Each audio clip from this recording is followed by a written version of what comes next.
Dans cette vidéo, on va découvrir et chercher ensemble de véritables fossiles de dinosaures datant de millions d'années. On va chercher, suer et surtout être émerveillé par certains spécimens, dont un à plusieurs dizaines de millions d'euros. Découvrir ensemble ces morceaux d'histoire qui ont perduré à travers le temps pour arriver jusqu'à nous et tenter de percer leur mystère. Mais avant, il faut revenir au tout premier fossile. Le fossile à 1 euro.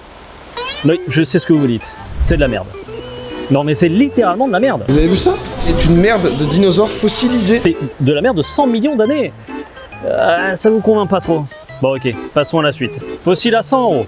Et pour cela, je vais aller chercher moi-même des ammonites sur cette plage. Mais pas n'importe quelles ammonites, puisque nous allons chercher des ammonites nacrées avec la compagnie d'Alexis Dacosta. Bonjour à tous, je suis Alexis Dacosta et je suis vulgarisateur en paléontologie et en croyances populaires. Et je serai également accompagné de Julien Opal, passionné de fossiles. Avec cette fine équipe, on va pouvoir à notre tour essayer de découvrir des trésors.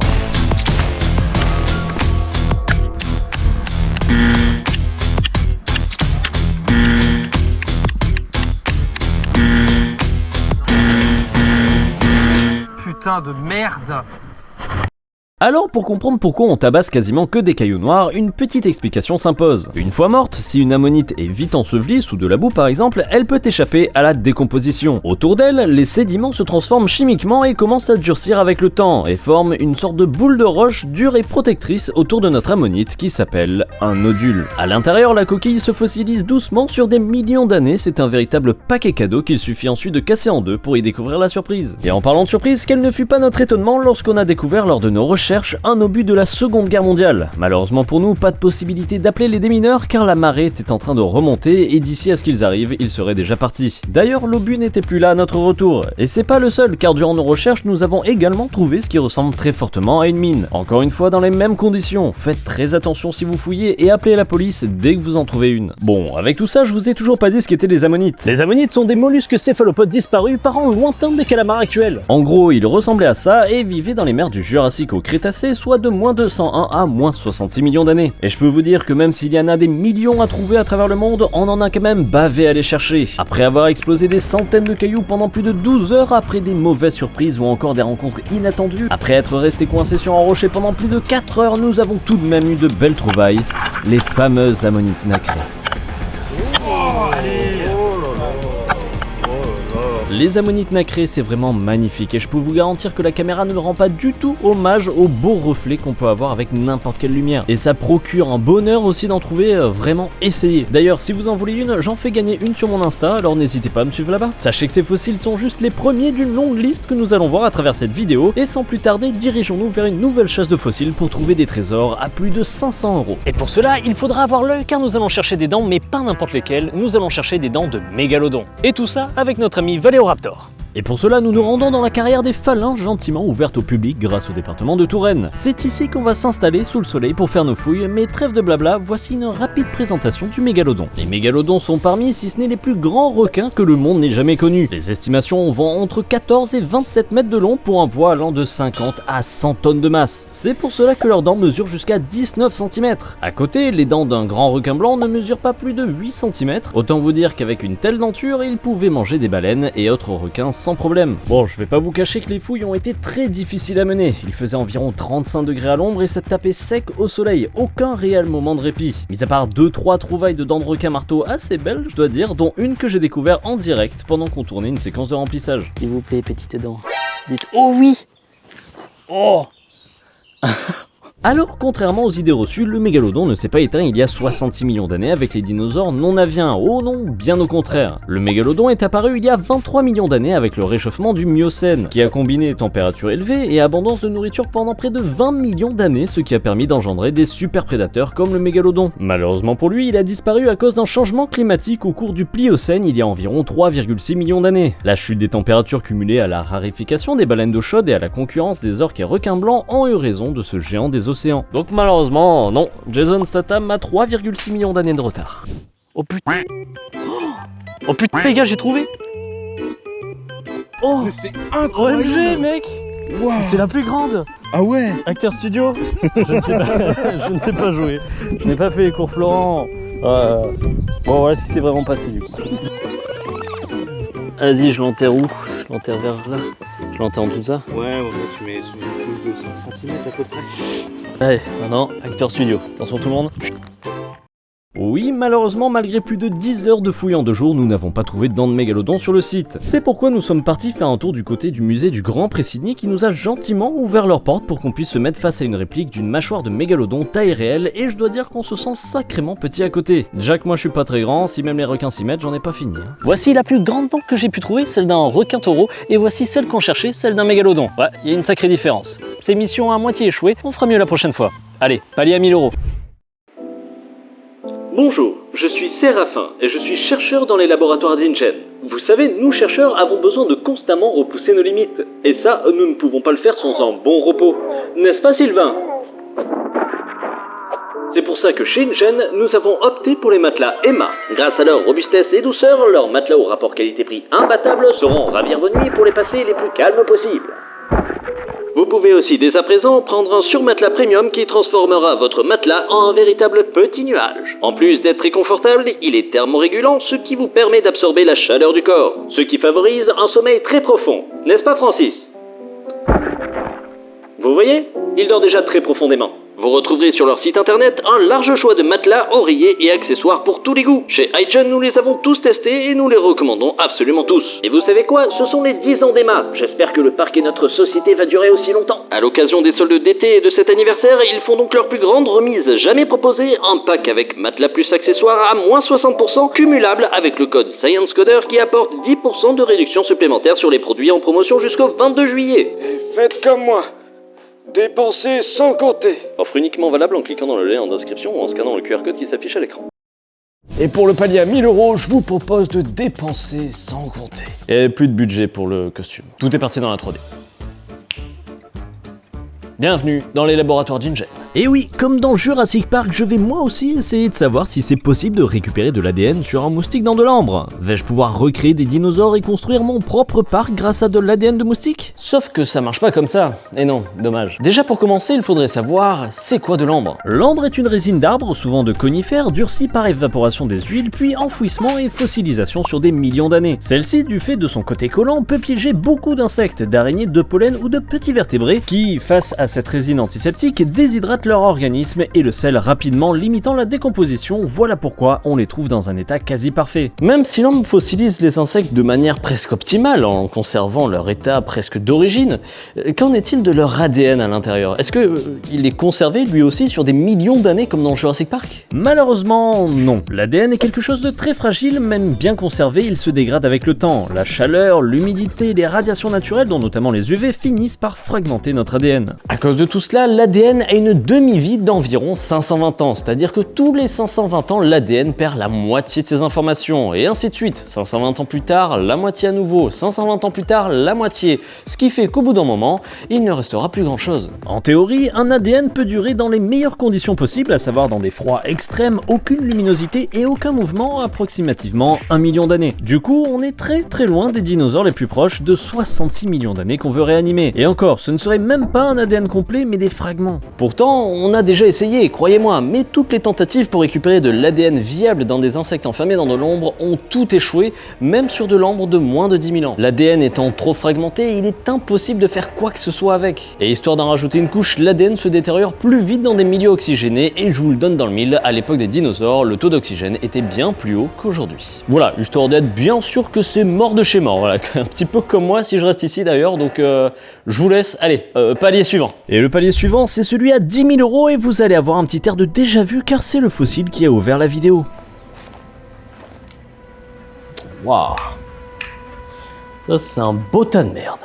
Mais pas aussi beau que mon coprolite. Ce que vous avez sous les yeux est un coprolite de 150 grammes découvert à Madagascar dans la période du Jurassique, ce qui fait que ce caca a au minimum 145 millions d'années, voire 201 millions d'années. Le nom coprolite vient du grec kopros qui signifie excrément et lithos qui signifie pierre, donc littéralement une pierre de caca. Et si vous pensez que ce sont juste de simples cailloux, détrompez-vous, ce sont de véritables capsules temporelles. Vous voyez les capsules là qu'on prend, qu'on enterre pendant des décennies et qu'on réouvre plus tard ? Eh bien c'est exactement ça, mais avec de la matière fécale. En fait, en coupant et en analysant l'intérieur d'un coprolite, on peut y retrouver des fragments d'os, de coquillages, de fibres végétales ou même de parasites, ce qui nous donne de précieuses informations sur qui est à l'origine de ce caca, ce qu'il a mangé et donc son régime alimentaire, et même comment fonctionnait son système digestif. C'est aussi une véritable capsule temporelle, un instant T d'un environnement figé pour toujours dans un si petit objet. Les coprolites contiennent tellement d'informations qu'on peut reconstruire l'environnement de vie de l'animal, son milieu de vie et le climat. Et cette capsule temporelle de plusieurs centaines de millions d'années, ça peut valoir cher, vraiment très cher. Et ça à cause de plusieurs raisons. Déjà sa rareté, son état, mais aussi l'espèce d'où provient le coprolite. Parce que oui,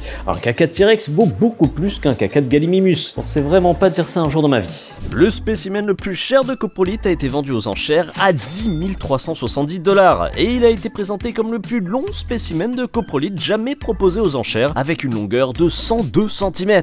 Et ouais, belle bête. Vieille de seulement 6 millions d'années, elle suscite malgré tout l'interrogation de certains experts. Et encore plus chez Patrick Spencer, paléontologue, qui examina de très près ce coprolite et détermina que ça n'en était pas du tout un, mais plutôt de la sidérite, un minerai de fer. Donc oui, il y a bien quelqu'un qui a acheté pour plus de 10 000 $ un minerai de fer en pensant que c'était du caca.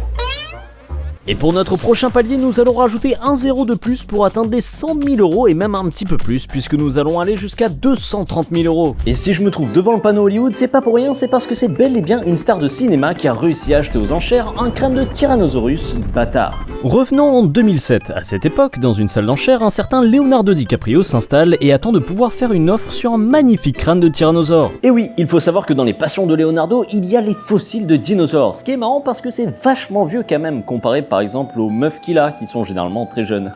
À ce moment-là, Leonardo, fort de son enchère, se dit que le crâne serait à lui, sauf que une autre personne fait une offre plus haute et remporte l'enchère pour 267 000 $. Et cette personne n'est ni plus ni moins que Nicolas Cage, le Ghost Rider.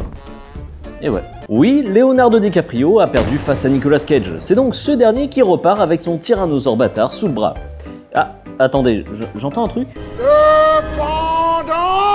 Cependant, 8 ans plus tard, c'est le drame. Un procureur fédéral de Manhattan fait saisir le crâne car il aurait été volé. Après enquête de police, il s'avère que même si effectivement le crâne avait un certificat pour pouvoir passer les ventes aux enchères, celui-ci avait bel et bien été volé en Mongolie par un paléontologue qui a été condamné à 3 ans de prison. Vous l'aurez compris, le certificat et tout ce qu'il y avait autour était complètement faux. Nicolas Cage a donc été dans l'obligation de rendre le crâne au gouvernement mongol pour éviter toute poursuite. Et ça, c'est le gros problème du fait d'avoir donné des prix à des objets de science pareils. Alors certes, je le fais pour la vidéo car c'est le concept, mais le marché noir dont il a été question au moment de cette histoire et encore plus aujourd'hui ne fait pas avancer la science, bien au contraire. Beaucoup de riches personnes achètent à prix d'or des fossiles de dinosaures, pour la plupart volés et pillés dans d'autres pays, pour les exposer chez eux et ne rien laisser aux chercheurs. D'un côté, vous avez donc les institutions qui ont de moins en moins d'argent pour acheter des spécimens et développer les recherches, et de l'autre des riches qui ont de plus en plus d'argent et peuvent maintenant s'offrir des squelettes entiers de dinosaures sans les partager. Et c'est bien dommage tout ça, car les ammonites ou dents de mégalodons, on en trouve partout, c'est en abondance, et au niveau recherche scientifique, on n'a plus grand chose à apprendre, même si on a toujours des choses à apprendre. Ce que je veux dire, c'est que le marché de ce côté-là se porte plutôt bien, et c'est normal, les gens peuvent l'acheter et il n'y a aucun souci là-dessus. Par contre, il y a certains fossiles très rares qui, eux, sont volés et pillés,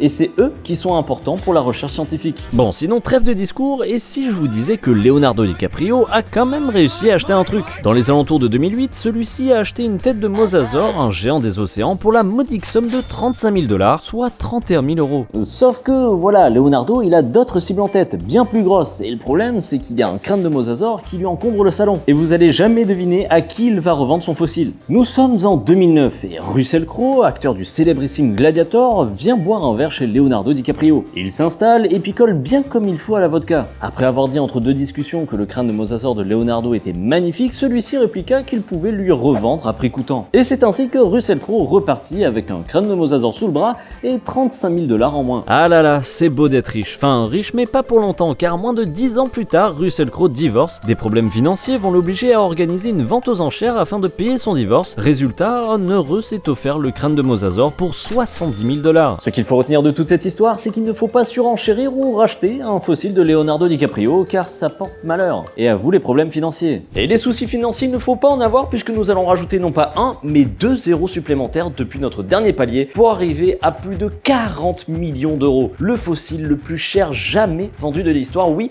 173 fois le dernier palier. Et comme vous vous en doutez, c'est bien le T-Rex. Ah là là, le tyrannosaure, iconique star de la franchise Jurassic Park et World. Il est LE dinosaure auquel on pense dès qu'on parle de prédateur ultime. Mais l'était-il vraiment? Oui, il l'était, de son temps, c'est-à-dire à la fin du Crétacé. Et contrairement à ce que vous pensez, il n'est resté que 2 millions d'années sur Terre, de moins 68 à moins 66 millions d'années. Après, il y a eu quelques petites complications qui n'ont pas vraiment aidé à sa survie, quoi.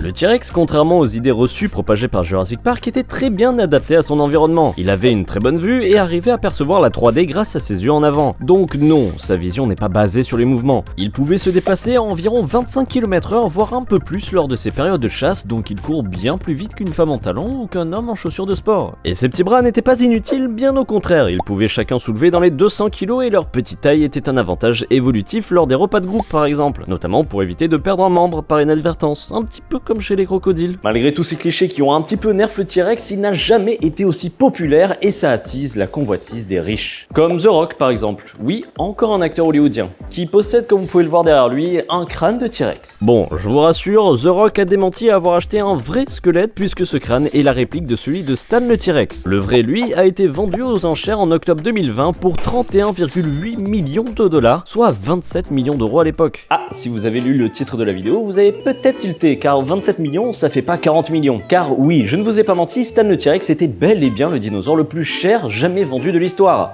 Jusqu'à l'année dernière. En 2024, un nouveau challenger est arrivé et a détrôné haut la main Stan, et ce n'est pas du tout un carnivore, oh non, c'est un herbivore. Je vous présente Apex, le stégosaure, vieux de 150 millions d'années, vendu aux enchères pour 44,6 millions de dollars, soit 40,7 millions d'euros. C'est le fossile de dinosaure le plus cher jamais vendu de l'histoire à l'heure actuelle. Et ça, c'est en grande partie à cause de Stan le T-Rex qui, à cause de sa vente, a créé une espèce de bulle spéculative autour des ossements. Car oui, maintenant on le sait, les fossiles de dinosaures, ça peut valoir cher et même très cher. Pour ce qui est de notre cher Apex, c'est donc un stégosaure qui lui a vécu pendant plus de 10 millions d'années lors de la fin du Jurassique. Et oui, même période que mon caca fossilisé. C'était un herbivore qui était doté de 4 pointes à sa queue qui était purement défensif. Mais surtout, ce qui le rend le plus iconique, ce sont ses plaques dorsales qui vraisemblablement étaient là en tant que régulateur de température pour le refroidir en été et le réchauffer en hiver, mais aussi pouvaient certainement servir pour charmer ces mesdames. Toute cette envolée des prix pose tout de même une interrogation, celle de l'accessibilité de certains fossiles aux chercheurs et aux riches. Quand vous avez pu le voir à travers cette vidéo, les fossiles sont très variés, ce ne sont pas juste que des cailloux. On a pu voir les cacas fossilisés, les ammonites nacrés, les dents de mégalodon, mais l'ambre aussi.